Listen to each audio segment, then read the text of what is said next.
Hello friends, आप लोग कैसे हैं? उम्मीद करता हूँ अच्छे होंगे। आप सभी का मेरे YouTube channel competitive Gurukul classes में स्वागत है।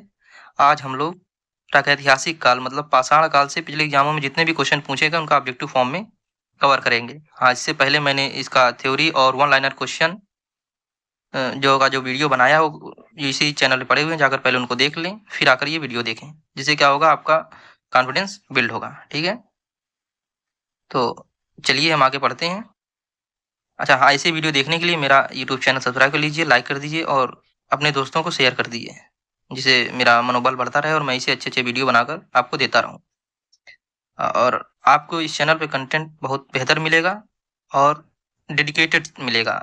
मतलब जितना एग्जाम के लिए अच्छा है, हमको पीएचडी नहीं करनी है। जो एग्जाम के लिए अच्छे हैं, जो एग्जाम में आ सकते हैं, वही क्वेश्चन आपको पढ़ाए जाएंगे, वही थ्योरी आपको पढ़ाई जाएगी। ठीक है, चलिए हम अगले क्वेश्चन तरफ बढ़ते हैं। क्वेश्चन पहला है, मानव द्वारा सर्वप्रथम प्रयुक्त अनाज कौन सा था? कुछ ऑप्शन ए है बाजरा, चावल, गेहूं और जौ। ऑप्शन इसका सही है जौ। ठीक है, अब चलिए अगले क्वेश्चन तरफ बढ़ते हैं। भारतीय उपमहाद्वीप में कृषि के प्राचीनतम साक्ष्य कहाँ से प्राप्त हुए हैं? तो कृषि के प्राचीनतम कहाँ से प्राप्त हुए? टोकवा से, मेहरगढ़ से, लोहारदेव से, कोल्डी हवा से। ये प्राचीनतम साक्ष्य कहाँ से प्राप्त हुए हैं? लोहारदेव से। ठीक है, ये लोहारदेव कहाँ पड़ता है? यूपी में पड़ता है, यूपी के संत कबीर नगर में। कभी कभी क्वेश्चन घुमा के पूछ लेता है कि लोहारदेव यूपी किस जिले में पड़ता है, तो ये यूपी स्पेशल क्वेश्चन भी बन जाता है। तो देखते हैं, नवीनतम खोजों के आधार पर प्राचीनतम कृषि साक्ष्य वाला उत्तर स्थल उत्तर प्रदेश के संत कबीर नगर जिले में स्थित लोहारदेव में है। कभी कभी ऑप्शन में लोहारदेव नहीं देता है, तो हमारा ऑप्शन सही होगा मेहरगढ़। ठीक है, अब आगे क्वेश्चन चलते हैं। भारत में मानव का सर्वप्रथम साक्ष्य कहाँ से प्राप्त हुआ? तो कहाँ से प्राप्त हुआ है? नर्मदा घाटी से, शिवालिक पहाड़ियां से, नल्ला मल्ला पहाड़ियां से, विंध्य पहाड़ियां से। तो ये कहाँ से प्राप्त हुआ है? ये नर्मदा घाटी से प्राप्त हुआ है। ये क्वेश्चन पूछ लेते, नर्मदा घाटी कहाँ पे है? ये एमपी में, एमपी के रायसेन जिले से ये पूछ लेता है। कभी कभी नर्मदा घाटी नहीं देके रायसेन जिला दे देता है ऑप्शन में, तो क्या होगा? रायसेन जिला। ठीक है, ये क्षेत्र कब हुआ? 1982 में खोजा गया था। चलिए अब हम अगले क्वेश्चन तरफ चलते हैं। अनाज की कृषि सर्वप्रथम कब आरंभ हुई? तो अनाज की कृषि सर्वप्रथम आरंभ हुई नवपाषाण काल में। कब आरंभ हुई? नवपाषाण काल में। ठीक है, और ये क्वेश्चन बहुत इंपॉर्टेंट है, इसलिए इसको जो है आपको याद रखना है। ठीक है, अगले क्वेश्चन तरफ चलते हैं। पांचवा क्वेश्चन क्या कहलाता है? राष्ट्रीय मानव संग्रहालय कहाँ स्थित है? राष्ट्रीय मानव संग्रहालय ये स्थित है हमारा दिल्ली में, भोपाल में, चेन्नई में या गुवाहाटी में। तो सोचिए आप कहाँ स्थित है तब तक। ये स्थित है भोपाल में। ठीक है, और इसमें ध्यान रखना, ये भारत सरकार की संस्कृति विभाग के अंतर्गत है। किसके अंतर्गत है? संस्कृति विभाग के अंतर्गत है।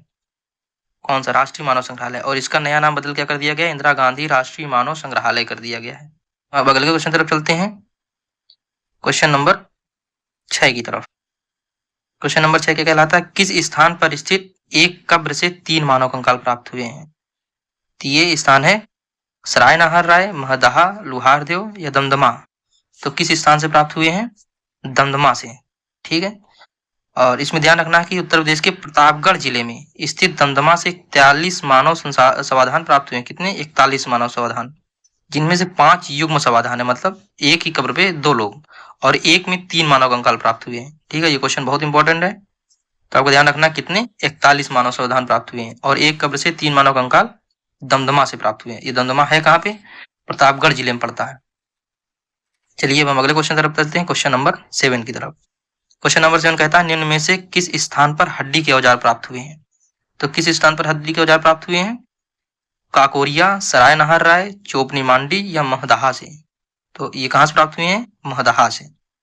देखिए मैं इतना जल्दी जल्दी इसलिए पढ़ा रहा हूँ क्योंकि ज्यादा टाइम वेस्ट करने का मतलब नहीं, हम जल्दी जल्दी क्वेश्चन देख लेते हैं, क्योंकि थ्योरी और वन लाइनर क्वेश्चन देख चुके हैं।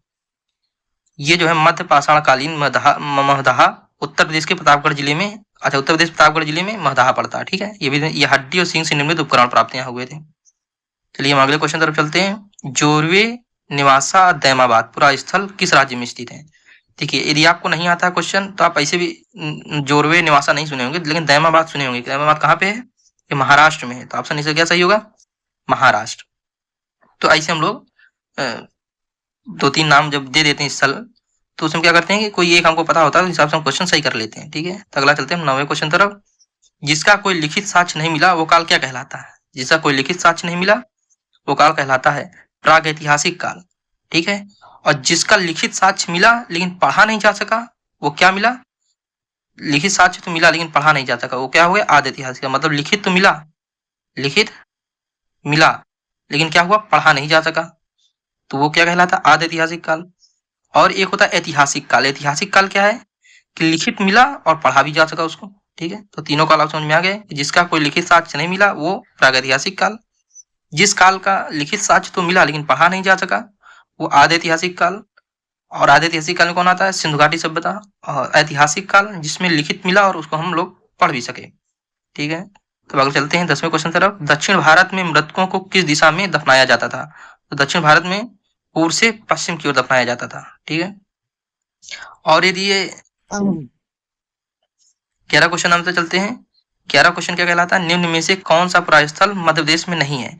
देखिए, अभी हमने ऊपर क्वेश्चन पढ़ा था कि दयाबाद कहाँ है? महाराष्ट्र में है, लेकिन देखिए ऑप्शन में दयाबाद है, तो दयाबाद ही नहीं होगा।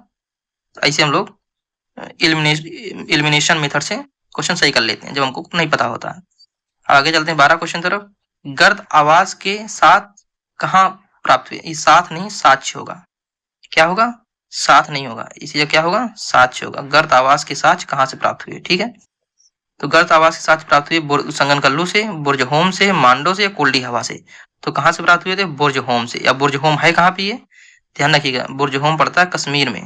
ठीक है, और यहीं पे ये जो गर्तावास है, गर्तावास में ही कुत्ते के साथ दफनाने का साक्ष्य है। मानव का कुत्ते के साथ दफनाने का साक्ष्य यहीं से प्राप्त होता है, बुर्जहोम से। तो ये भी क्वेश्चन आ जाता है कि मानव का कुत्ते के साथ दफनाने का साक्ष्य कहाँ से प्राप्त हुआ? तो हुआ बुर्जहोम से। ठीक है, चलिए अगले क्वेश्चन तरफ चलते हैं। Question number 13। भीमबेटका की गुफा कहाँ स्थित है? भीमबेटका की गुफा पंचमढ़ी में, अब्दुल्लागंज में, रायसेन में या सिंगरौली में। भीमबेटका भी मैंने ऊपर बताया था ना कि कभी कभी नर्मदा घाटी नदी करके रायसेन जिला दे देता है। तो ये भीमबेटका गुफा कहाँ स्थित है? रायसेन में स्थित है। अब आगे बढ़ते हैं हम लोग क्वेश्चन नंबर 14 की तरफ। भारतीय पुरातत्व सर्वेक्षण किस मंत्रालय के अधीन करता है? तो भारतीय पुरातत्व सर्वेक्षण किस मंत्रालय के अधीन कार्य करता है? शिक्षा मंत्रालय, संस्कृति मंत्रालय, विज्ञान और प्रौद्योगिकी मंत्रालय, पर्यटन मंत्रालय। ऊपर भी हम इसको थ्योरी में देख चुके हैं, किसमें? संस्कृति मंत्रालय के अंदर कार्य करता है। क्वेश्चन नंबर 15 की तरफ पढ़ते हैं। उत्खनन प्रमाण के अनुसार पशुपालन कब प्रारंभ हुआ था? उत्खनन प्रमाण के अनुसार पशुपालन कब प्रारंभ हुआ था?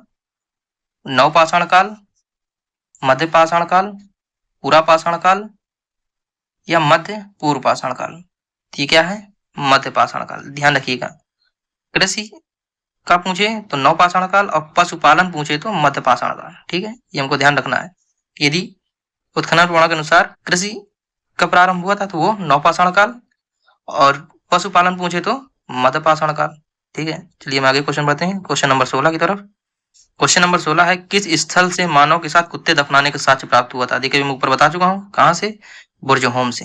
ठीक है, क्वेश्चन नंबर 17 आगे बढ़ते हैं। गेरुवर्णी मृदभांड पात्र का नामकरण कहाँ हुआ था?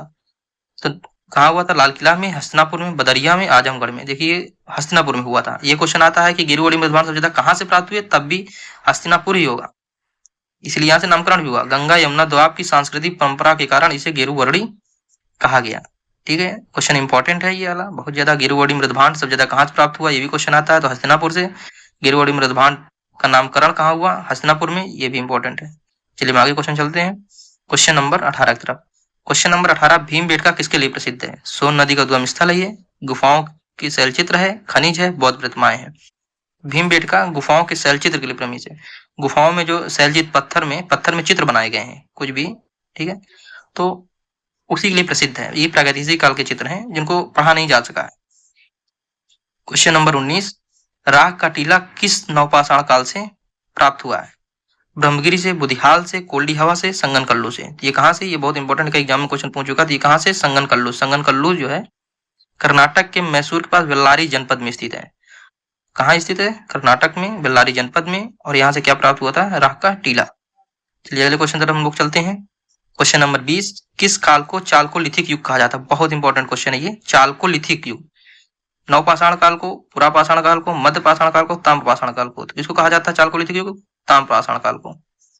ठीक है, ध्यान रखिएगा। क्वेश्चन नंबर 21 की तरफ बढ़ते हैं। उस स्थल का नाम बताइए जहां से प्राचीनतम स्थायी जीवन के प्रमाण मिले हैं। प्राचीनतम स्थायी जीवन के प्रमाण, ठीक है, तो ये कहां से प्राप्त हुए हैं?